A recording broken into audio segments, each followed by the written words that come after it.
But so if there's any lesson that we can take with regard to what happened in 1918, 1919, it's wear masks, social distance, wash hands, close everything down, and then be really gradual and controlled with your reopening, or it's just going to keep coming back. So Mitch, it was through you that I first found out about the anti-mask wearing leagues of during the Spanish flu 100 years ago. Can you explain to me and explain to the listeners what that was about? Yeah, so Stephan, it's really an interesting story. And as a historian, I get people tell me all the time, right, history always repeats itself. And we historians hate that phrase, and we usually say history never repeats itself. And that's sort of it's a dangerous way of looking at history because it overly simplifies complicated factors.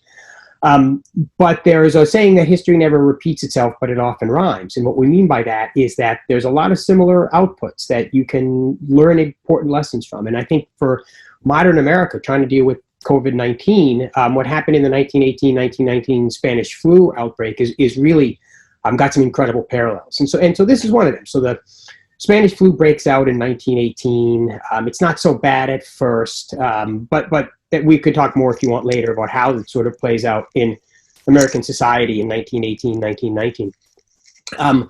But the first wave hits, and we kind of get through it okay. Some cities are worse than others. Philadelphia is devastated. Pittsburgh's really bad. San Diego gets through it pretty well. So it's a real mix. In San Francisco, they're doing pretty well. And the San Francisco Director of Health kind of cracks the whip a few times. And after a lot of finagling with the local political figures, they get everybody to wear masks. And it's I'm not going to say it's a harsh requirement, but it's really strongly recommended, and there's a lot of inducements, and the city really does a good job of putting masks on. And when they do, it kind of gets things under control, except then they get really sick of it, and they get sick of it pretty quickly. And what ends up happening is by late 1918, the people in San Francisco, they're just done with this. And the bad timing, and of course it's great that it happened, but the timing is bad. World War I ends at right about the same time.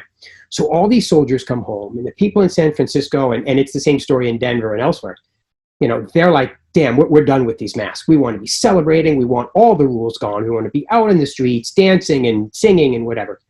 And so there's really this organized movement to get rid of the masks. And San Francisco is the most famous one because they actually host a convention of anti-maskers. And their whole point, I don't remember it's in one of the major civic centers in San Francisco. I don't remember which one. But they get everybody together for speeches and rallies, and the whole point is you can't wear a mask.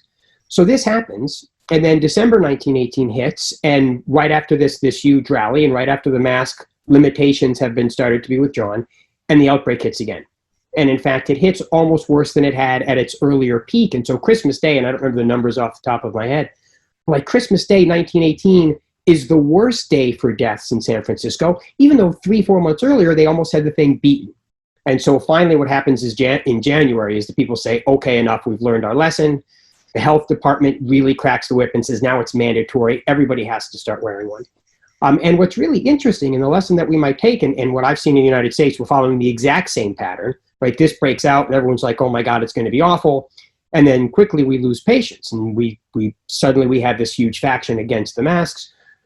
So they put them back in 1918, in early 1919, and literally the day that people started wearing masks, we get a decline in cases. And so that ends up being one of the critical factors that we use to defeat it. And it's a lesson that honestly we seem to have forgotten 100 years later. Yeah. It's just, the science behind the wearing a mask, and I don't think we're going to get it too heavily into it, but it's almost undeniable, right? You can track areas of Germany where this part of Germany instituted masks on, April 1st, and this part of Germany instituted masks on April 14th. And guess what? As you go around Germany and you make mask wearing mandatory or strongly encouraged, immediately the cases start to decline. And there's just, but at the same time, I'm getting people forwarding me this stuff that masks will poison you, masks will, remove all your oxygen, they'll increase the toxins in your blood, they'll crash your immune system. And I'm just like, man, what about every single drywaller out there who's wearing a mask against an N95, which is a worse mask to wear, or every surgeon, every anesthesiologist, every nurse? Yeah, it's really astounding, and we can talk about masks for as long as you want. But there's not much to talk about in terms of whether or not they really are effective, because they are. I mean, the science isn't just clear, it's overwhelming. This starts, and there's the studies you talk about in Germany, but there was actually one that just came out, and it wasn't in the Lancet, but it was in one of the major medical journals, where they studied New York, and they studied Italy, and they picked out a number of other places where the virus had hit really hard. And they studied specifically what happened to the diagnoses of the disease literally the day after people started wearing them. And there's an immediate drop. In New York, so in New York City, after they passed really stringent masking restrictions, the number of cases declined by 3% starting like the next day. And this is overwhelming evidence. Now, the Lancet, which is the most respected medical publication in the world, released an article in early June, which had looked at 172 different studies from across the world and concluded that masks help. Now, we can argue about how much they help. We can argue about exactly how they should be worn and where there should be exemptions. But the notion that masks are not a critical part of solving this problem is so ridiculous to almost not even be worthy of discussion at this point. Yeah. Well, what is worthy of discussion is, why is there this narrative that masks don't work? And why was there this narrative in San Francisco in 1918? And why is there this narrative now? I mean, it's almost, I'm not a conspiracy guy, but if I wanted to have a conspiracy, I'd be saying, like, it's some outside agent promoting this idea that masks don't work in an attempt to destroy an enemy, in this case, the United States. That's the only conspiracy theory I'm willing to buy into right now. But what is underlying this rejection of science? And somebody's going to be going, oh, the Lancet, another branch of the mainstream media. Right. So just as a funny story, and I'll get back to this, I can give you what I think is probably a long historical, take on this. Please. To just give you kind of a funny anecdote, and I think you and I talked about this briefly by email. So my wife is a town councilwoman, and she proposed a couple weeks ago that the town implement a required mask wearing ordinance, as many of the towns around us have, as cases have started to spike in Ohio. So they had their meeting on, I think it might have been Monday or Tuesday night, and it, of course, kicked off this big debate. Now, I would say 70, 80% of the people were in favor of masks, but there were some who weren't. And there's this sort of tight chat room going on. You can watch the video, and on the side, people watching, and there's like almost 300 watching, are typing in comments. So someone on one of the council members starts talking about the case of Sweden, which we can talk about at some point if you want. But please. And how the Swedish model really demonstrates the importance of wearing masks, and how, in terms of economic development, we learned a lot of lessons from that. And someone kind of said, well, where are you getting your information? And someone typed into the chat room the New York Times, and they even put in a link to the article from the Times.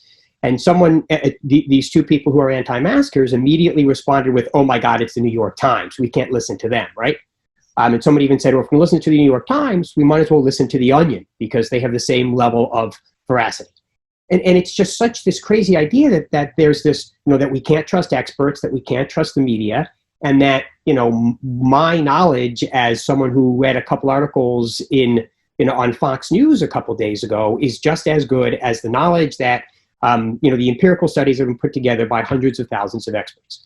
So, again, I mean, let's be clear. Who have literally spent their entire lives and millions of hours researching how to prevent the spread of infectious diseases. Right. The CDC has a $5 billion budget. That's how much they spend annually studying diseases. They have released a pretty clear statement: we need to wear masks. I mean, so has everybody else. So has every major university. They have now, but earlier they didn't. And I think that did a lot of damage to the narrative.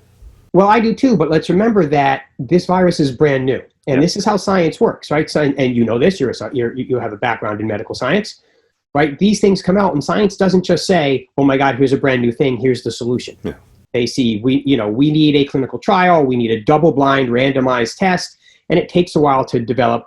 And part of the problem here, of course, is what makes a pandemic somewhat unique, is that the medical associations have decided, and I think they're right, that it would be unethical to conduct a randomized double-blind study in the middle of a pandemic. And so all the information that we have is observational. And people are quick to say, well, observational science isn't the same. It's not that gold standard. And they're right, it's not. But the observational science is so overwhelming, whether it's Germany, whether it's Sweden, whether it's New York, whether it's Italy, whether it's South Korea, whatever it happens to be, the science is overwhelming. So if the science is overwhelming, to get back to, and sorry, I can really ramble on, to get back to your original question, if the science is so overwhelming, why are we rejecting it? And I'll give you two answers. One is sort of modern and one is historical. So the modern reason, what's happening around us in a contemporary sense, are two factors. One is the rise of social media, which creates these sort of information vacuums and information bubbles where people are convinced that they're right because they're getting all their information from one media source, and they're never forced to challenge it. So they are accepting things that in this case are not true because it conforms to the narrative that they already believed, that they were leaning towards anyway. And in their own echo chamber of their friends and the media that they want to hear, it's all reinforcing. So that's certainly part of it. The other issue is frankly, a failure of federal leadership. And it's not just federal. We have plenty of state governors and other officials who are failing us. But in times of emergency, which this is, the United States needs a large federal government. Now, I'm sure you have lots of people who are listening who are conservatives and libertarians, and I get it. Certainly, there are arguments that can be made about federal government overreach at certain times. But in times of war, you need a federal government. And we're in a time of war right now, and yet the federal government has abdicated responsibility. Donald Trump has tried to weaponize this. He's put it into this cultural war dialogue, right? It's part of the war on Christmas, and it's part of race relations, and it's everything else that he's using to try to rally a right-wing base against this idea of elites and experts who are going to control them and take over their lives. So on an immediate level, that's what I think the cause is. So just to dive into that for a second, are you arguing that it could have just as easily been the other way, that Donald Trump could have weaponized wearing, like you should wear a mask, if you don't wear a mask, then you're not a true Republican? Or well, theoretically, he could have. I mean, he wouldn't have because it would be political suicide for him, right? The people that he's trying to rally would never accept that. But why would the people that he's trying to rally never accept? Is it this the idea I keep on running into is it's freedom and it's not letting the government tell you what to do, that mask wearing should be voluntary, if at all. Right. So that takes us back to our larger, the second point I was going to make is a sort of larger historical origins. The United States has this tradition, has this history of being more anti-federal government, anti-expert, anti-elite than most of the other industrialized nations. There's a famous book by a historian, political scientist named Richard Hofstadter called the Paranoid Tradition of American Politics, and it's got this whole, it's all about sort of anti-intellectualism and anti-elitism and how that has defined so much of American policymaking going back to sort of Joe McCarthy and beyond. There's a couple things that I think make this particularly powerful in the United States. Remember that the United States is a lot younger than the nations we compare ourselves with, right? These great European Western industrial powers. We're newer than they are. There's a sense in that means that we have a historical memory, even if we didn't live through it personally. But we have this historical memory of literally founding this country. You know, we historians talk about the frontier myth, which is this idea that in the 1800s, what really shaped American character was that what Americans did that they haven't done in centuries over in Europe, we conquered the wilderness. We landed here and we moved west, and there was, nothing there but natives and savages and, this whole ridiculous notion that the Native Americans weren't really there and we brought them civilization. I mean, it's a farce, but it's part of American mythology that makes us feel like we're stronger, we're tougher. We conquered this nation in the wilderness. And so that makes us feel like we don't need the sort of help that other nations do when they turn to their federal government. And I think that's reinforced by our 20th century experience where, particularly, so the most other nations, I think, have learned that there's a time when you need a really strong, powerful federal government. And they learned that during the two world wars. Yeah. Because as much as you want to, much as you can believe in small government, right, nobody thinks that Rhode Island is going to take on the Soviet Union, right? So other nations in the two world wars were devastated. We weren't. U.S. came into both of those wars late. We didn't suffer as much. We had almost no destruction at home. I mean, and came out golden. And came out golden in both of those conflicts, right? The Soviet Union lost 25 million people in World War II. So it's a little bit more natural, I think, for the rest of the world to say, okay, we give up. There are some things, some issues we can't tackle as a local people. We need a giant unified effort. And the United States hasn't really gone through that. And I think that has just sort of shaped where we are now. The World War II example I always use is imagine if individual Londoners were allowed to estimate the level of risk from the Blitz, right? Well, and decided to make their own personal judgments as to whether to turn their lights out in their homes to avoid the bombers from coming over. That wouldn't work. Everyone has to turn out their bloody lights, or nobody should even bother. Yeah. So, that's you need a centralized control for that. And that, of course, is running into the third rail of all this, I think, which is the word control. Right. Exactly. And so that, maybe now to meet halfway between like World War I and contemporary, a big factor here, I think, is the end of the Cold War.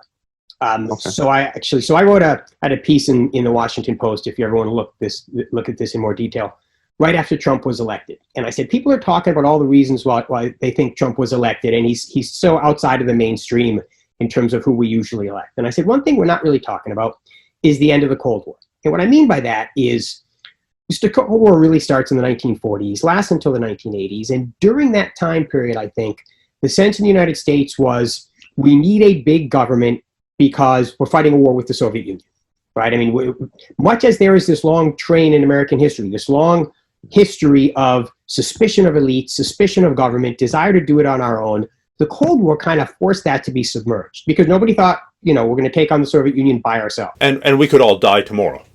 And so you get the advent of nuclear weapons. And so everyone is like, okay, I don't really like a big federal government, but I get it. We need it right now because if war breaks out, we need it. So when Eisenhower in the 1950s builds the national highway system, he doesn't do it saying to the American people, we need a national highway system because it's good for business. He says, if there's like a war or something, if there's the Cold War breaks out into fighting and we need to move supplies or we need to move people, we need this national highway system. So this anti-government sense in the United States is kind of under control during the Cold War period. And then the Cold War ends. And I think we start in the 1980s with this sort of eruption of anti-government hostility that had been repressed for so long that now comes pouring out. Well, I don't know much about the politics of deregulation in the sort of the Reagan era. Is that what you? But I'm really explain it to me like I'm 5 because that's about the limits of my knowledge. So that's exactly where I'm going. So I think Reagan is a critical player here, and I'm oversimplifying a little bit, but before Reagan, I don't think that the American people looked at the government so much as an enemy and a threat to their liberties. Now, they certainly were anti-government, but mostly it was because they thought the government was corrupt, or the government was incompetent, or they didn't need the government. But, Ronald Reagan's his most famous utterance is when he during I think it was a campaign slogan, and he said the most terrifying sentence in the English language is, "I'm from the government and I'm here to help." And it sort of, he reached out to this growing sense as the Cold War was collapsing, this sort of, all this pent up anti-government energy, and Reagan reached out and tapped into that. And so what we started seeing, I think, was this new wave that said, not only is the American government inefficient and unnecessary, it's actually a threat, and it's actually kind of evil. And I don't know how old you are, so I remember this. You probably don't. But I remember my internet dating age is 35. Okay, yeah, so me too. Maybe I'll see you on Tinder. So I remember when George Bush, the first Bush, right after he left the presidency, publicly resigned from the NRA in a great big open letter. And he did so because the NRA had printed an ad, and I think it was a national newspaper ad, that had agents from the ATF, Alcohol, Tobacco, and Firearms, and it called them jackbooted thugs. And I think, and I may be wrong on this, but I think the ad showed them in the sights of a rifle, it had the actual scope. And George Bush said, this is wrong. You may disagree with these people, but they're not the enemy. They're not coming to hurt you. You don't, need to whip up this potential violence against them. And I always felt like that's kind of a revealing moment. That's a turning point. Is that pre or post Waco? I honestly don't remember. I think it probably would have been before. Okay. But it just spoke to me about the sense to which things had sort of changed. And when, in 1964, conservative Barry Goldwater, who was Ronald Reagan's idol, he ran for president, and people said, "Oh my God, you have this hostility to the government that puts you so extreme," and he got killed. But by the 80s and the 90s, we're sort of embracing that ideology. And so I think anyway, that's an important transition moment. This anti-government fervor emerges in the 80s with the end of the Cold War, and it has a much more overt hostility and fear of government than we had before that. And Trump has just played on that, and he's whipped it up, and that's where we are now. That begins to make sense of some of the interactions I've had online, because when I've been trying to talk to sort of anti-maskers, not anti-vaxxers, anti-maskers, it's common to run into a position where if you engage them and you talk to them rationally and politely, where they end up saying something like, Stephan, I'm not anti-wearing a mask. I'll wear a mask in certain situations. I'm just anti it being the law. I'm anti it being mandated, and I think it should be down to individual choice. And then it diverges. Then it's either people who are sick should wear masks, or people who are immunocompromised, or people who are diabetic should wear masks, or everyone should wear masks, but it should be an individual choice. We don't want the government meddling in it. And the first one there, that the sick people should wear masks, that's easily debunkable, because unless you're wearing an N95, if you're wearing a surgical mask or a cloth mask, if I wear a t-shirt or underwear over my face, I'm not protecting me as much as I'm protecting you.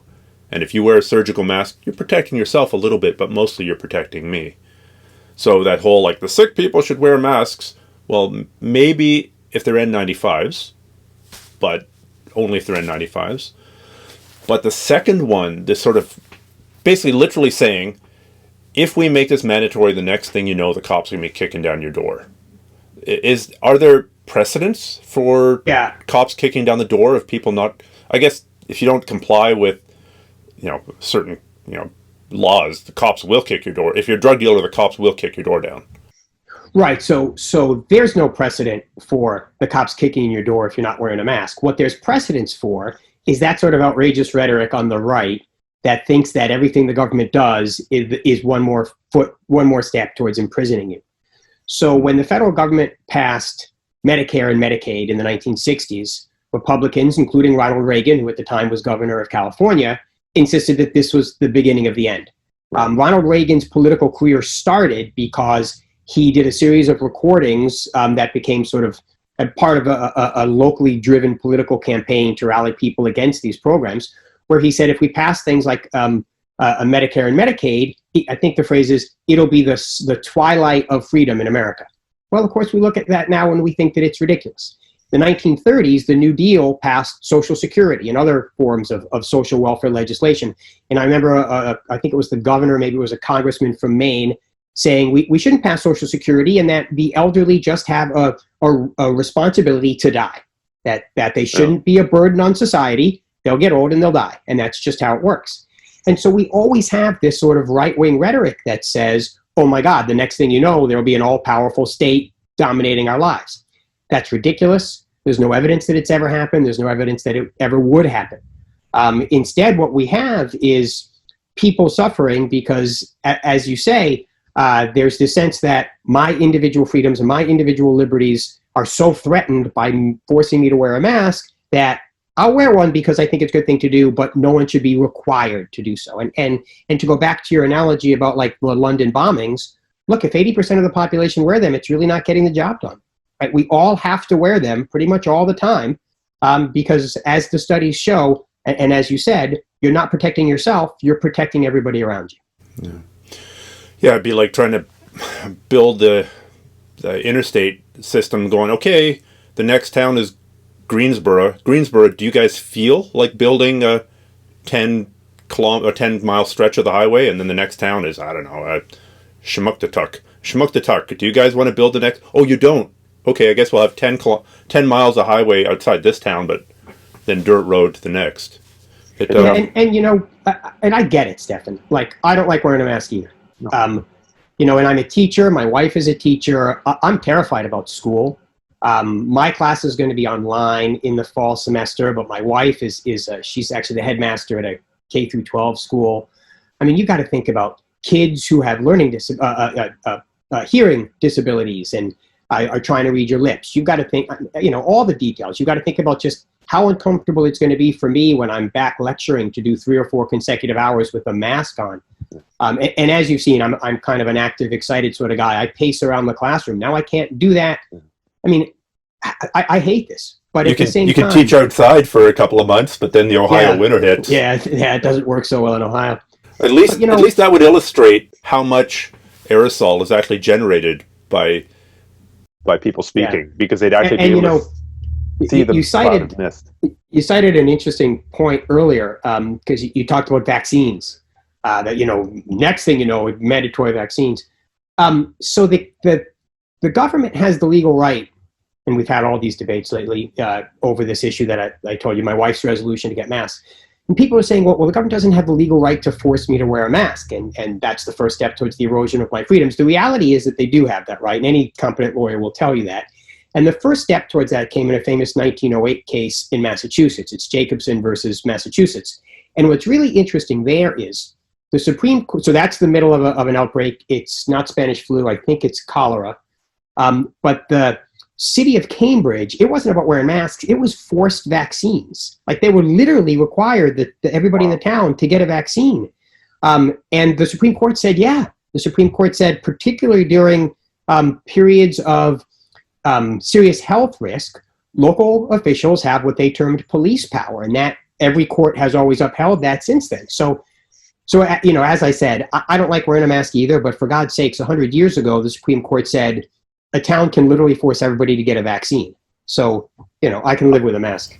I would hope that the estimates for what percentage of a population need to be vaccinated or immunized to defend against the virus depend on a bunch of things. It depends on how long immunity lasts, and it depends on the reproductive rate of that virus. And the estimates that I've seen for coronavirus are something like 70%. And I would like to think that if a vaccine was available tomorrow, and it was fairly safe, and there wasn't active resistance to it, and from federal agencies, that 65 to 70% of Americans would get that vaccine eventually, and then you wouldn't have to force anyone to do anything. What's your sense of the number of it's available tomorrow, it's safe, it's not from it's a vaccine, it has nothing to do with the CDC. People's Republic. Bill Gates has nothing to do with it. China has nothing to do with it. It's from, I don't know, what's a neutral country? Norway. It's from Norway, and they've completely eradicated the whole country. Everyone's partying like it's 1999. So just a complete off the top of my head guess, I'd say 75%. Okay.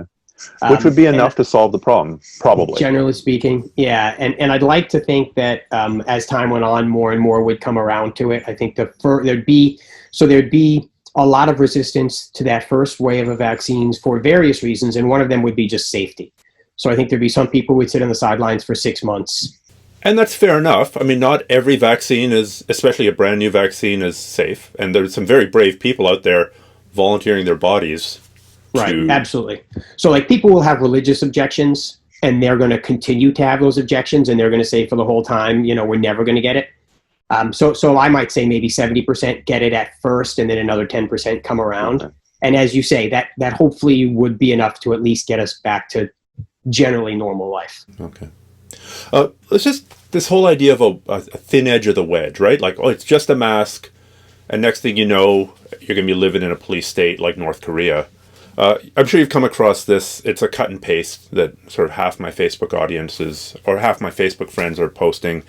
It's just a mask. It's just 6 feet. It's just 2 weeks. It's just non-essential businesses. It's just essential workers. Moving on. It's just a piece of cloth. It's just a flag. It's just the Jews. It's just the undesirables. Yeah, that's how it is at the bottom of that. Right? It's just a clump of cells. That's just, I'll be honest, that's historically insulting. One thing doesn't beget another that way, right? This is, what's the Latin saying? Post hoc ergo propter hoc, after, therefore, because of. It's like saying, okay, after this interview, I'm going to walk into the kitchen and I'm going to trip and hurt myself. And therefore it means I should never do an interview again because afterwards I tripped. Just because something happens doesn't mean there's an inevitable follow-up. And the reality is, as we said earlier, the U.S. goes through this all the time, and we've yet to hit the point where people are enslaved, right? In fact, compared to the rest of Europe, the United States is more, has less government restrictions, has less taxation, has more individual freedom than most nations. So the reality that somehow putting a mask on is going to lead us down the road to North Korea, and it's kind of what I do. I'm sort of a specialist in U.S. security policy with East Asia. It is just so ridiculous and nonsensical that anybody who believes it really needs to sit down and re-examine the facts. Okay. So I'm speaking outside of my area of knowledge. I would consider myself fairly well educated on a limited number of things. Jiu-jitsu, wilderness survival I'm pretty good at. So you'll be prepared for the great pandemic, right? Exactly. You'll take care of yourself. And basic biology and reading research papers I'm not afraid to do. And I haven't read everything about everything, but I feel fairly confident saying that, you know, the downside of wearing a mask is so low and the potential upside of wearing a mask is so high that it's idiotic that we're not doing it. But here's what I'm not an expert on. But it was a friend of mine put it this way. He says, at one end, you've got the totalitarian states. You've got the People's Republic of China, or you've got North Korea as the extreme totalitarian state. At the other end, you've got freedom, but freedom is really anarchy. Like Somalia is at the other end, or Afghanistan is at the other end. It's where you and 5 of your friends can get together with AK-47s and decide to set up a roadblock, charge tax at the thing. Oh, that girl's cute. We're going to rape her and leave her body in a ditch. Right? That's where the control is. Do you think that's the correct axis where you go from total state control to total anarchy, like possibly what was in the Wild West, but today would be reflected in places like Somalia or the border regions of Pakistan or uncontrolled areas of Afghanistan? Yeah, that's a perfectly reasonable way to think of it, right?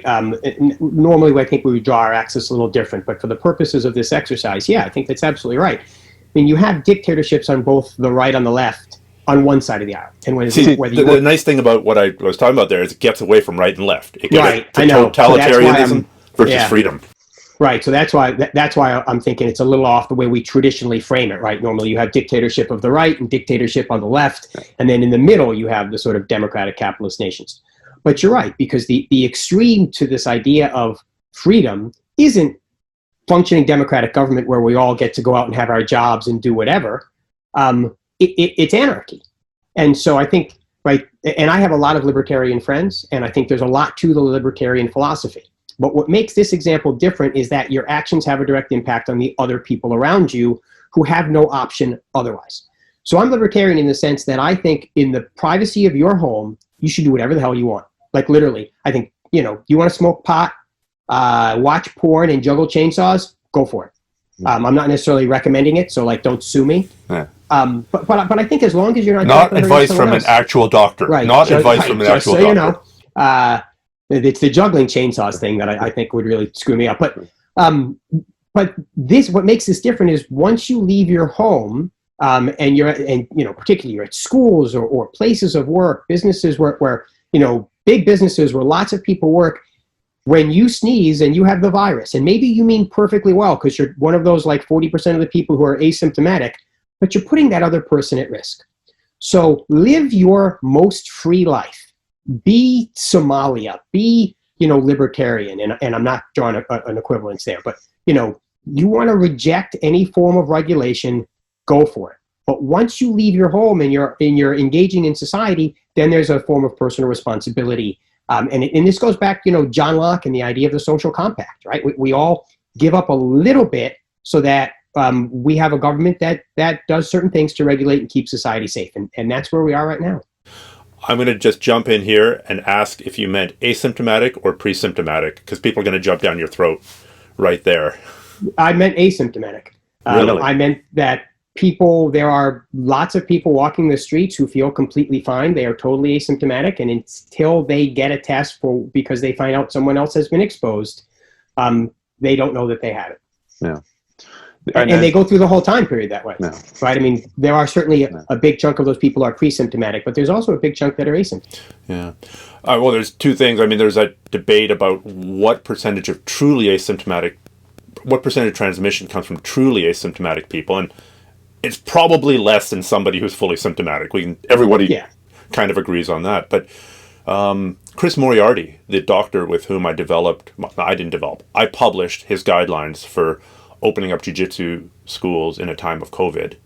I'm going to pimp that again in case people missed it. That's at grapplearts.com/openingupbjj. Sent me something recently where they did, X-ray imaging of asymptomatic people, and something like half had serious symptoms. They just didn't notice them. Like, they had that ground glass imaging that shows up in the lungs. They just didn't feel it. So I got to wonder, like, when it comes to athletes, is it doing permanent damage? It's way too soon to tell, right? This fucking illness is only 5 months old in the West. Yeah. We but haven't. You're also right. I mean, it's an important point that we're measuring everything by fatality rates, but there's so much more to this disease. I think of myself as an athlete. I had the reason we got hooked up. We have a mutual friend, and I had done some karate and some other things. But I'm a hockey player. Play ice hockey a couple of days. I was out 35 miles on my bike this morning. I'm really worried about my lungs. And I'm 50 years old. I got to worry about these things. And so what they're saying about permanent lung damage, as well as heart issues and kidney issues.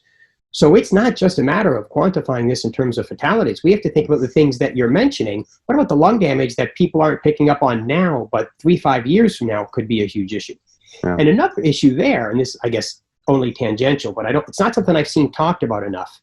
But here in the United States, where we live on a private health insurance industry, what's going to happen to the pre-existing condition loopholes, right? If 3-5 years from now I have lung cancer, and the health insurance company finds out that I had COVID-19, is that a pre-existing condition? And so they won't cover me now for my lung cancer? I've not heard that at all. I've definitely followed the case of the guy in Seattle who came out of hospital with like a $1.1 million bill for being on a ventilator for, 3 weeks or something like that.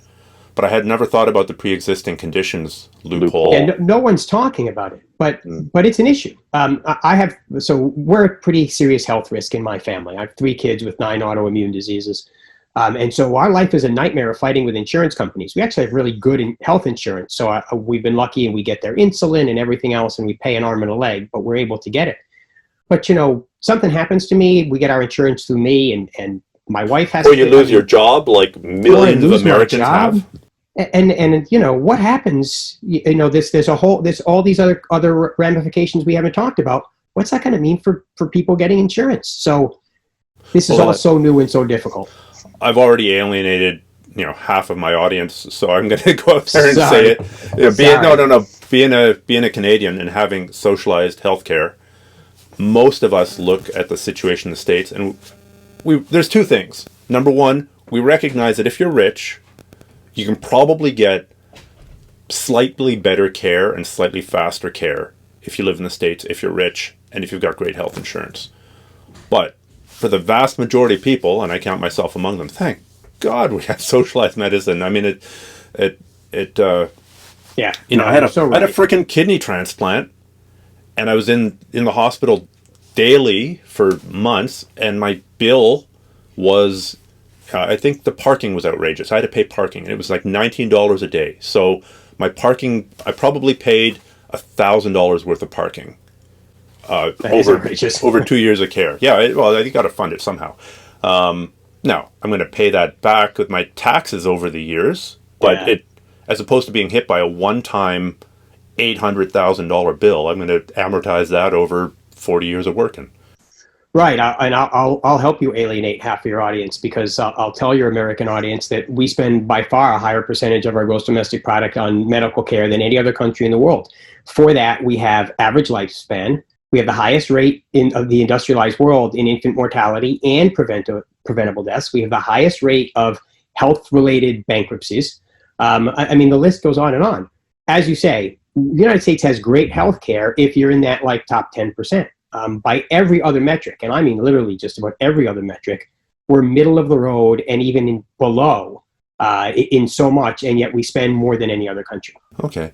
So then why, my sense of it is, and this is just my guess, that there's tremendous resistance to things like socialized healthcare and tremendous resistance to, wearing of masks by the people who are likely most affected by that. I mean, if I'm Elon Musk, I can hang out at my super chateau for the next year. Bad example. He wants to get Tesla going. If I'm super rich, I can say, "Ah, man, this COVID thing really sucks. My big question is, do I hide out in the Hamptons, or do I hide out in I don't know, somewhere else, in my chateau in Montana, and just have skip the dishes, show up all the time, and Uber Eats, and order everything from Amazon, and I can live a sheltered life." Whereas if I'm some poor bastard, I guess I got to go and work at Target, or I got to go work at the meat butchering plant. So why are the people who are most affected by this, presumably people who are poor and don't have great health care, so very, very resistant to these things that would actually probably be in their own self-interest?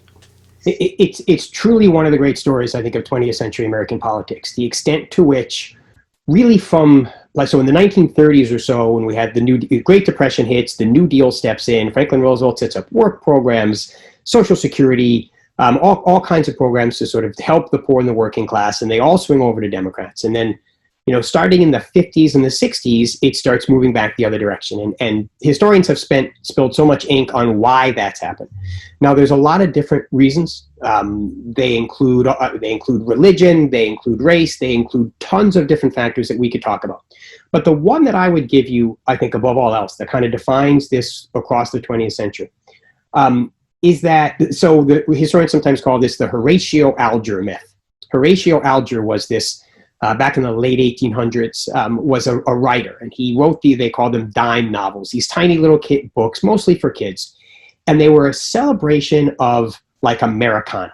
And in these books, and he wrote dozens of them, and the story is all kind of the same, different characters, but the lesson is always, so stories is like poor person walking home, finds a wallet from rich man, does the right thing, returns it to rich man rewards him by giving him a job in the factory. He works his way up the corporate ladder, marries the boss's daughter, and becomes rich and famous. And all of the, so the self-made man. Right, exactly. So what these stories reflected, I think, and the reason they're so popular is they reflect this idea of in American culture, this deeply rooted idea that says everybody in America can make it. That if you work hard and you play by the rules, you don't need anyone else's help. And partly that goes back to this frontier myth we talked about and everything else. But the fundamental idea is that somehow joining a union, somehow working collectively with people of your race or your background or whatever, that's wrong. And that what we as Americans do is we compete, we play hard, we play fair, and we have the same chance of becoming rich as everybody else. Now, empirically, that's just wrong, right? I mean, you can't tell me that the poor African-American kid born in Watts has the same chance of becoming president of the United States as, Mitt Romney's kids. He has a chance. Yeah, I mean, he has a tiny chance, right? Yeah. And he certainly doesn't have the same chance of being a millionaire as Donald Trump's kids. But it has been sort of ingrained in American society that, we all have that chance, and that somehow collectively working advances class warfare, and that's bad.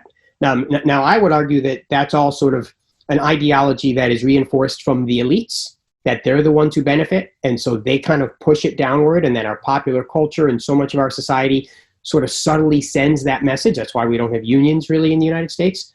But the end result, as you say, is that people who would really benefit by a better healthcare system say, we don't want that, it's socialized medicine, and we know socialism is bad. Well, it works a lot better around the rest of the world than it does here in some cases. Mm-hmm. So, assuming that somebody who's more on the alt-right side, or just the right side, is listening this far, what are they, and we've talked about masks, we've talked about coronavirus being real, we've dipped into healthcare, you've maligned Trump. What is he or she yelling at either the video or the podcast player right now? What is the can we strongman what their objections would be at this point. So it's hard to do that without creating kind of a straw man.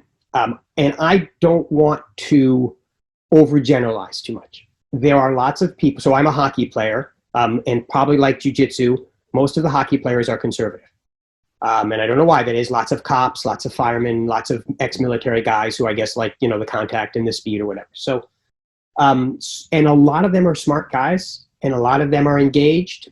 They disagree with me on some issues. They agree on other issues. So I don't need to overgeneralize. I'm sure that the overwhelming bulk of your viewers are smart and informed and maybe just come at it from a different place than I do, or maybe, I have the advantage that this is my job. Most people actually have to go to work. I spend 9 to 5 reading about these policy things so I can talk about them. So maybe I just have more time. But I would say that there is a small segment of people watching this who loathe every fiber of my being and are probably, to answer your question, are probably screaming at me, freedom, right? America. I mean, that's it. And these aren't, these are justifiable in their eyes because they think that even these short-term sacrifices that they're being asked to make are not okay because of the potential long-term ramifications. And they're not necessarily a fringe group because the lieutenant governor of Texas has basically said, I'm willing to die to reopen the economy. And you should be too. And President Trump said, yesterday that he wants to overrule the CDC recommendations for opening up schools. Public school teachers make $35,000 a year. They're being told now you have to reopen to take care of kids because the economy has to get going again and people have to get back to work, and schools here function, provide a babysitting service also. And that's a threat to their lives. But in the eyes of Lieutenant Governor of Texas, in the eyes of the President of the United States, in the eyes of so many other people and in some cases across the aisles, these are sacrifices that we have to be willing to make to keep the individual freedoms, the individual liberties that defines the United States. I think that's nonsense.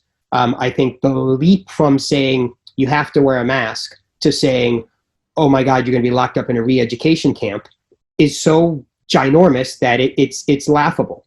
Mm-hmm. But that's the argument that people would say, even while I don't think there's any evidence to support it. Right. I mean, sticking just with the masks thing for a second, I mean, the argument is actually, if you don't like quarantine, if you don't like lockdown or some variation of it, then wear a mask because it actually gives more freedom. It's going to create more freedom than staying at home. I mean, brand new illness, and people are trying to dial it in. And I understand. I'm actually kind of sympathetic with, the first advisories that came out saying masks aren't effective. Because they had to do it. They were saying two things at the same time. N95s are just for healthcare workers, and masks don't work. And those things are in conflict. But if you see how people hoarded toilet paper and getting into fistfights at Costco about toilet paper, there wouldn't have been a single N95 left for the nurse who's at the front door of the New York hospital dealing with a continuous stream of COVID people because Stephan wants to have 1,000 N95s sitting in his basement for the zombie apocalypse. Yeah, but so you're absolutely right. But so to those people who say you should stay home or you should wear a mask and I don't have to, I want to reverse the burden, right? If you're the one who wants to go against best practices medical science, then the burden is on you to stay home. Right. If we're talking about here is two competing ways of life. I want to be able to go to the local store and make sure I'm safe. And that means wearing a mask. But you don't want to wear a mask. And again, as you and I have said, the medical science is clear. You not wearing a mask in that confined setting, let's use a school, right? Not having the kids and the teachers wear a mask in that confined building for 6-7 hours a day, that's a risk. Now, if you choose to take that risk, and again, I'm going back to what I talked about earlier, my libertarian leanings. If you choose to take that risk with your life, more power to you. But then the obligation is on you to stay home and not impact other people. Mm-hmm. So, and we're having that debate, again, to go back to my wife and the local community, that's the debate we're having. People are saying, if you don't want to wear, I'm not going to wear I don't want to wear a mask, and you can't impose that burden on me. And if you're worried about your kids, you should homeschool them. or you should have your meals delivered rather than go out to eat. And my response to that is that it should be the other way around. You're the one going against best practices. You're the one who is going against the orders of, the scientists and the medical community and lots of the policy people. So the burden is on you to make that sacrifice rather than me. So right now I can tell you exactly what my hypothetical listener is yelling. He's yelling, look at the studies showing that schools reopened in these other countries and there were no infections. That's anybody who says that should stop watching your show and go actually read a newspaper or something. The reason that schools opened successfully throughout the world is that they did the things we didn't do. They did things like wear masks. They did things like wash their hands and impose 6-8 feet social distancing. They did things like much more successfully than we did, close the borders and shut down the economy. And critically what they did, and again, we talked, my background really is in East Asia, like what they did to make South Korea perhaps the most successful country is they did things like everybody wore masks. They did test and tracing, contact tracing everywhere. They implemented a great healthcare system where everybody could get tested and then was quarantined all the time. And then when they started opening things up, they did it really slowly, really under control. I was listening to a podcast yesterday. They had a doctor on, I think, from Texas, and she was talking about how they reopened in Texas. And it might have been Arizona because they had both Texas and Arizona represented. But one of them was telling the story that their state, they shut down, and then the CDC guidelines gave them there's a 2-week step-by-step, if this, then 2 days later you can do this, 2 days later you can do this. They opened it all up in one day.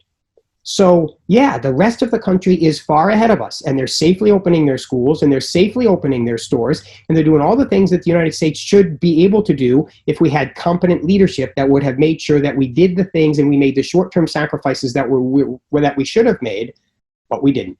And that goes back to the Sweden example. So, right, Sweden decided they were going to buck the trend and they were going to open things up, and they weren't going to enforce masks, and they were going to let the economy stay open. And they were going to develop antibodies. And what ended up happening, and there was an article in the New York Times 2 or 3 days ago where they compared Sweden to Norway and Finland and surrounding countries that regiment were rigid in closing things down. Sweden now has 8-10 to 1 death rates in comparison to those countries, but the economy is at the exact same level because it turns out that keeping the economy open only works if people aren't sick.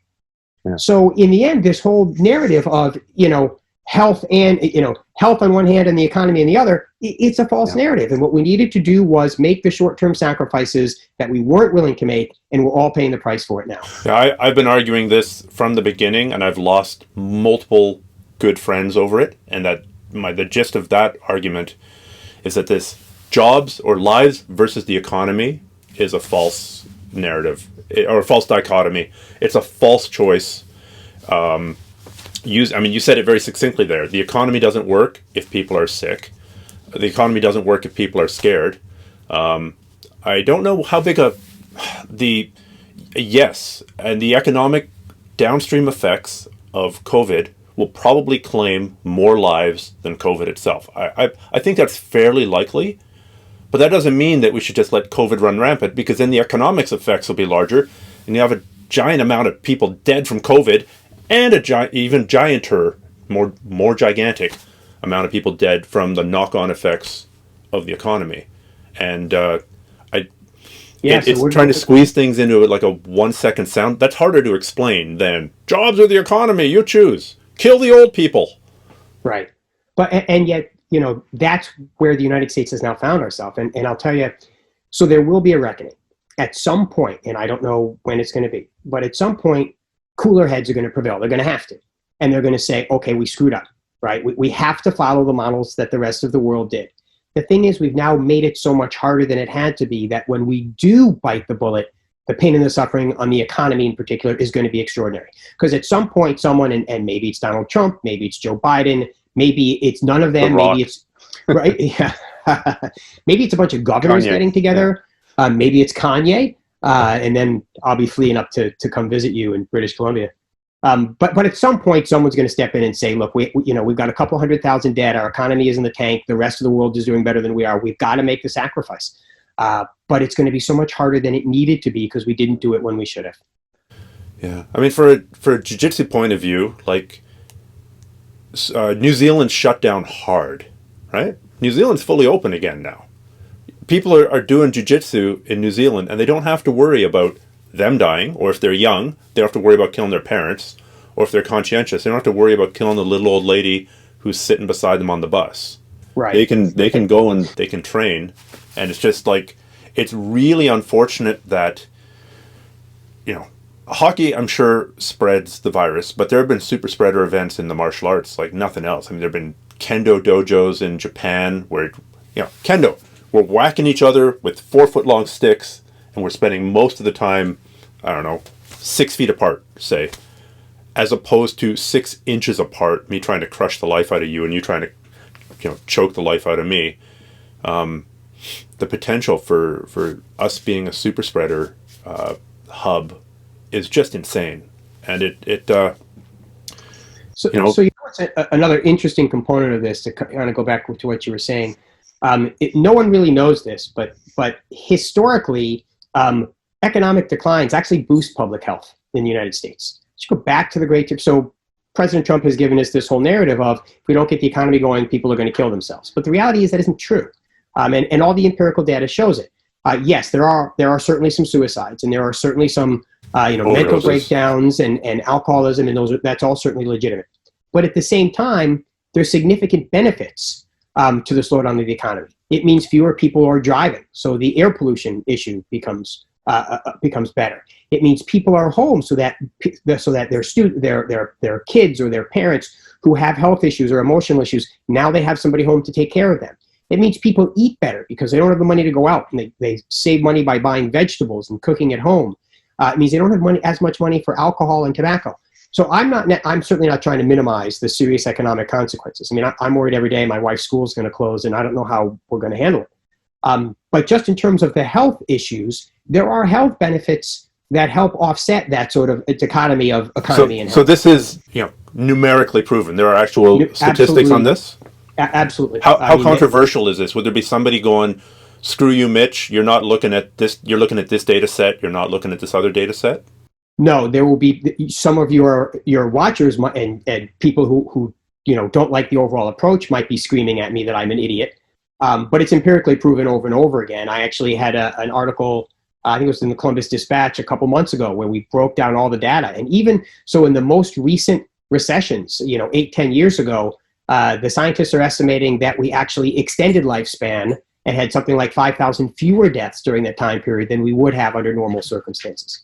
So it's absolutely true. And think about it. You're an exercise guy, right? You have a little bit more time.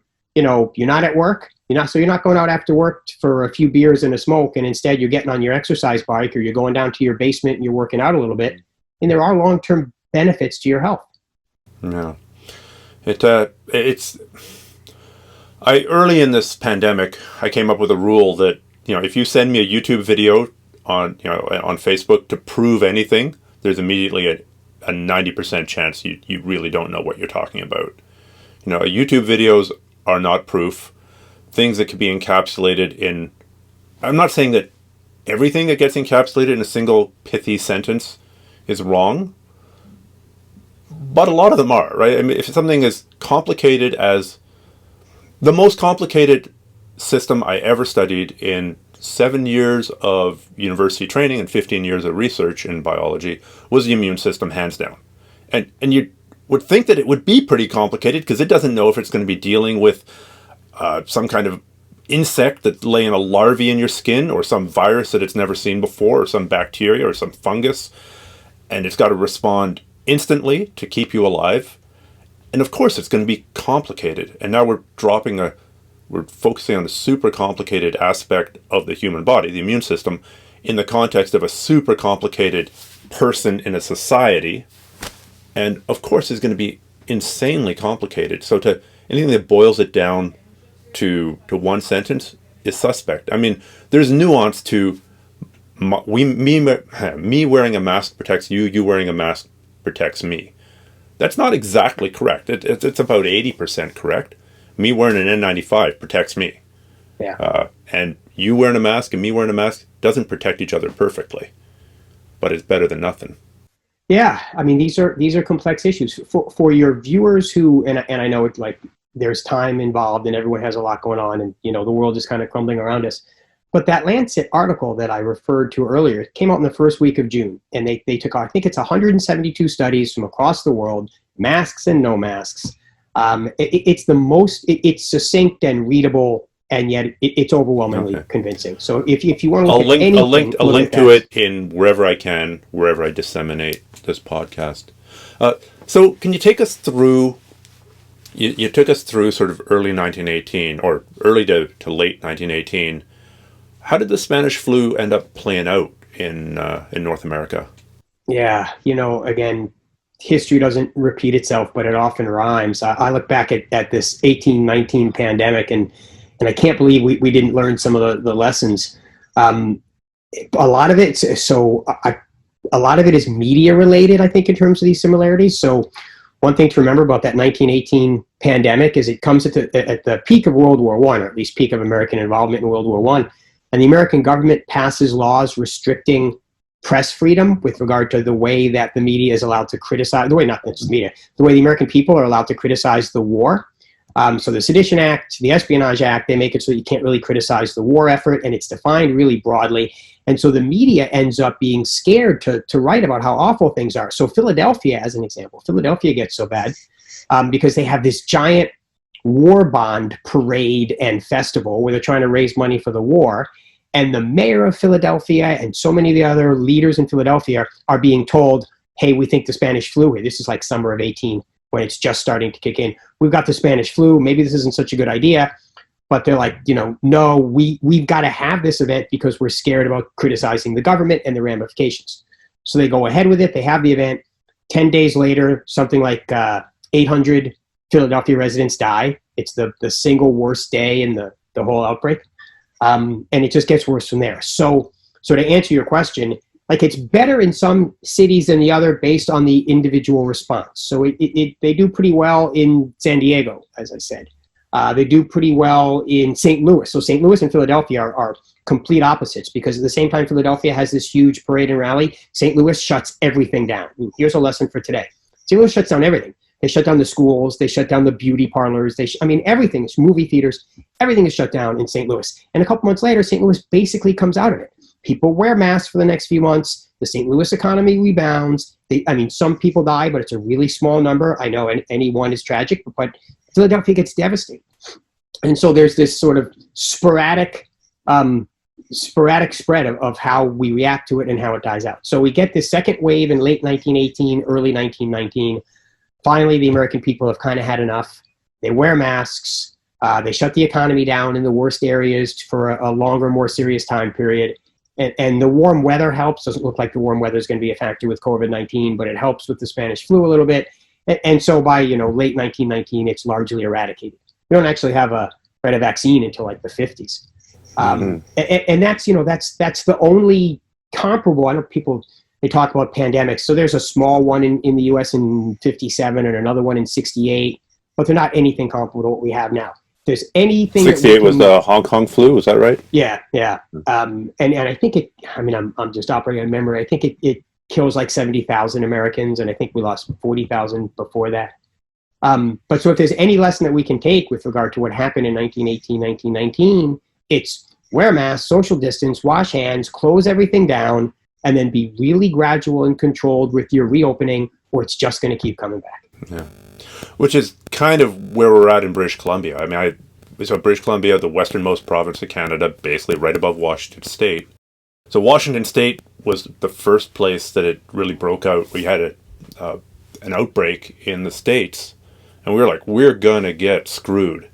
Not to mention, we've got so much back and forth traffic to China. I know lots of people who had interacted directly with kids from, they were hosting kids from Wuhan to attend school here, or teaching kids from Wuhan. And it seemed like, given the Asian population here, and given the proximity to Washington State, it seemed like BC was going to be the hardest hit province. And it really has not. It's been the least, certainly among the least hard hit provinces. We've got, a death or two a day. Oh, wow. And something like, we got 5 million people for comparables, and maybe 10 to 20 new cases a day. And mask wearing isn't universal, but it's really not uncommon. It's not at all stigmatized. The social distancing is followed pretty well in most places. I mean, I walk outside and I get super upset at a bunch of doughheads, they're clearly not from the same family, sitting within close proximity. But as the amount of virus in the society goes down, they've opened up gradually. And so far, fingers and toes crossed, it does seem to have mostly gotten back to normal. I mean, yeah, you got to wait at 6-foot interval in a line to buy something. Big deal. So do you feel like, is your province responding differently than the other ones in Canada? There are variations, like different. It seems like the variation between how the individual states are responding is much greater than the variation between the provinces. Some provinces, they formed like little travel compacts. Like, okay, we four will stick together. You can travel within this, but if you come in from outside, you got to quarantine for 14 days. Yeah. And so we're doing that here now. So in Ohio? In the States, I've got to bring my son back to college in Massachusetts in August, and he has to quarantine for 14 days. Okay. If he's coming from Connecticut or Maine, he can come right in. But I mean, so Massachusetts is the home of the most colleges in the country, and the tens of thousands of students who are going to be descending in August. It's going to be a disaster. And so they're trying to impose all sorts of regulations on who's coming in from where. So I think this is going to be really kind of a nightmare. Do you treat people from Florida and Texas the same, where it's awful, the same way you treat people from Ohio, where it's not so bad, and the same way you treat people from North Dakota, where it's barely in existence? I mean, who knows? I'm super glad I'm not making that decision, Mitch. That'd be a horrendous decision to have to make. Where do you, since you're a university professor, you're a professor of history, yes? Yeah. Yeah, okay. Full professor? Yeah. Okay. I'm assuming that there's kind of an uproar about the whole you will reopen mandate that's coming from the federal government. Just I've talked to other academics and they've been outraged by this recently. So there is, but I think that it's not as much of an uproar as we're starting to see emerging from the pre-collegiate level. I think the K through high school teachers are starting to really kick and scream. They don't have the resources that the colleges have. They're not doing most colleges are going to online models. OSU, which is one of the biggest colleges. But aren't you going to lose funding if you go to online as opposed to fully reopening? Well, or have your international students sent home? So we're not going to. Most places are writing off international students. I mean, I'm sure some will come, but very few, and that's going to be a huge financial blow. My university can handle it better than most. I think the schools that are in danger are the smaller liberal arts colleges that are already kind of precarious, and they live on a year-to-year budget. OSU and the public universities get some public money, and also are have more of a built-in constituency because we're in the middle of the state, and this is where you send. Like to some extent, I think enrollment for the public universities will be okay because when the other universities are shutting down, all the students are going to end up moving back to their home state and going to the public universities. So I'm much less worried about me than I am about my wife in her school. And I think this notion that the public schools, so in Ohio, we got $300 million in federal government aid from the CARES Act that was devoted to education to help to sort of shape things to equip schools to go back. But at the same time, the state budget was hit so hard that the governor cut $800 million from government spending, much of which was going to education. So it's kind of being offset. And when you start thinking about some of the outside the box things like transportation and how do you get spacing on the buses and all those other things, it's almost an insolvable problem. I have gone on record in social media a number of times, so I will do so again with you right now and say I predict there's no way that we get beyond 6 weeks. 6 weeks of school, everything gets shut down and everybody goes home. It's almost inevitable. Mm-hmm. I think that's true in the colleges. I think it's true in the local schools also.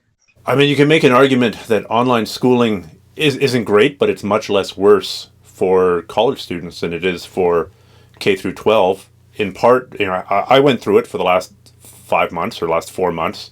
I pulled my kids out of school a week or two before the schools officially shut down. It was like I could see the writing on the wall, and I was following the science. But it's a heavy burden to be working a job and homeschooling your kid, because honestly, like, online schooling for K through 12 generally sucks. I'm sure there's some kids out there who flourish, but many are floundering. And so and you're right. But I would say two things. And one is that I think sometimes in the United States, we overemphasize, particularly with regard to things like standardized testing and stuff, how much one specific year of education matters. Fair enough. Right? I mean, what you learn in third grade, it really doesn't matter that much. And I mean, the studies have shown that we even do it stupidly with the giant summer break that we have, because kids forget a ton of what they have been taught. We spend the first month in fourth grade reteaching them. So I frankly have no problem with, now not obviously. What about the parents though? What about the parents? So then the second issue becomes, this is sort of a babysitting service for parents who have to work. And I totally get that. And yet the reality is, that can't trump people's lives, right? I mean, I get it. If you have to watch your kids and you can't make it work, now I think the federal government should step in and make it work, whether that means working with businesses or providing a financial stipend to people who have to stay home or whatever. I think there's a responsibility to make it work. But even if that doesn't happen, if you have to make the really tough choice of giving up your job, and I feel so badly for you, I understand that's a nightmare, but my wife shouldn't die because she's being forced to go back into the classroom, and her death outweighs your job loss. Yeah. So while I really am sympathetic, I don't mean to come off like a hard ass here, but these are people's lives. It just strikes me that this is affecting poorer people so much worse than richer people. Once again, some multimillionaire can hire some Oxford graduate to remotely tutor their child, or they bring one tutor into the house and, like, okay, we're going to swab you for COVID. You're going to self-isolate in the lake house for 2 weeks, and then you'll teach little Jimmy and little Susie one-on-one. Yeah. Some black working mother who tries to get by working at frickin' Walmart. Yeah. She's either, like, she doesn't make that minimum wage, they're going to lose their apartment. Like that, it's just not hitting. Right, and you're less affected. You're going to keep your job probably. Your wife might lose a job, but then you still have one pretty good income. You might not be able to pay your mortgage, but you're not going to be living in a cardboard box. Yep. Yeah, and it's even beyond the question of, the rich person can hire a private tutor. Even before we get there, the rich person has his kids in a public school in a rich suburb, and the way school financing works here, a huge chunk of your local community taxes go to your school district, and so they can do things like put up screens between students. And when their teachers get sick, they can hire substitutes. And in the inner cities, they don't have those kind of resources. They have 50 kids crowded into a room. Isn't it like 2 to 1? Like if I live in 90210, then like my kid gets twice as much money allocated to his or her education that they do if I'm in Watts just down the road. Right. And is it 2 to 1 or something? Yeah, I mean, I don't know that specific example, but those are the kind of numbers we talk about, right? Yeah. And it's also like healthcare also. Part of this is diagnosing it quickly so that we can track it, make sure it doesn't spread. Well, if you don't have health insurance, or you can't afford to take a couple hours off to go to the doctor, you're less likely to go and get this dealt with. And so, yeah, I think that COVID has really exacerbated some of the fault lines that already existed in American society. And maybe we find a vaccine in 6 months and we go back to where we were, or maybe we have a fundamental conversation that says, you know what, there's something wrong with the society that can be brought to its knees so easily in 6 months of a disease because it doesn't have a fair education system, it doesn't have a comprehensive healthcare system, and maybe we need to make some more deeper structural reforms. I got to ask you, are you now, or have you ever been, a member of the Communist Party? I have not. I actually, I come from a long line of Republican small businessmen, and I'm pretty moderate. And even now, I mean, I'm a Democrat, but I'm a pretty moderate Democrat. I wasn't a Bernie person. I'm pretty middle of the road. But what I have seen over the last 6 months has radicalized me a little bit more. I've always been in favor of a larger healthcare system. But when I think about education and I think about wealth inequality and I look at what's happening with COVID and I'm seeing the disasters that are going on. Jeff Bezos isn't getting any poorer. Right. Jeff Bezos didn't need a tax cut. What we needed were more hospitals. What we needed were more schools. So we have to get our priorities in order as a society. Just to finish, what was the upshot of your wife's motion to make the mask wearing mandatory in your town?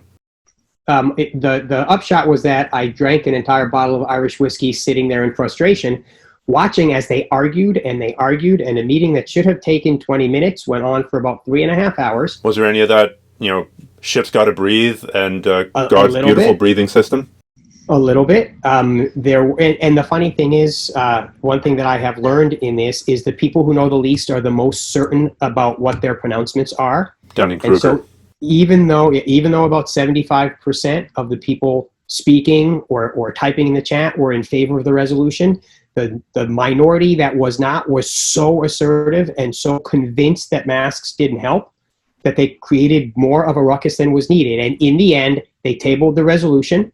They're going back to the drawing board to work on revising it, and they're having another meeting in a week, which I guess is now 4 days from now, and they're going to debate it again and see what happens. But as we've seen, the spread of this disease is so rapid, and the counties surrounding us have been hit so hard that I think this 7-10 day layoff is going to have dramatic ramifications. Yeah. I think I would hate to live in communist China. I would hate to live in North Korea. I'm not advocating that at all. But if you had to pit two systems against each other for dealing with a pandemic, and in system one, they can do terrible things like weld people into their apartment buildings, or less extreme. A friend of mine's in Vietnam. He's in an apartment building on the 30th floor. There were a bunch of people who went to a bar after COVID came out. They all got sick. The entire building got shut down. You're not allowed to leave your apartment. They came through and they tested everybody. It wasn't optional. And then after 11 days, they finally got to go out again. And Vietnam didn't just flatten the curve. They smashed it. It's gone. So that's an authoritative top-down system. I like turning to the North Korean dystopia. But if you had to pit that system against a system where everybody can make up their own mind, and we're in a pandemic, we're in a wartime situation, man, and you're going to have to guess which system's going to do better with regards to the war, with regards to the pandemic. It's the totalitarian systems that are going to come out of this better. Like China's economy is going to be less damaged because they went hard initially. And you want America and the West to retain the superiority it's had for the last 100, 200 years? Yeah. But don't get brought down by a virus.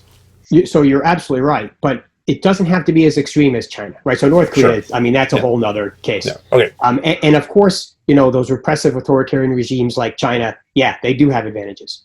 But, Italy bounced back pretty well. Yeah. Right? I mean, there's a way to do it. You just have to accept that there's a role for government. It doesn't have to be as extreme as China. God forbid it should ever be as extreme as China or even North Korea, where you and I would be dead right now. Yes. But there is a place there. There is a role for a strong federal government, and it's not a role that I want in my daily life, and it's not a role that I want in my personal life, in my house, and all sorts of other things. But once in a while, it's necessary, and this is one of those times. Yeah. Well, I think we'll just cut it there, Mitch. Okay. To go to Game of Thrones, I wish you good fortune in the wars to come. And it was great talking to you. Thanks for having me on, and stay safe. Okay. Thank you so much. Take care. Yeah, you too.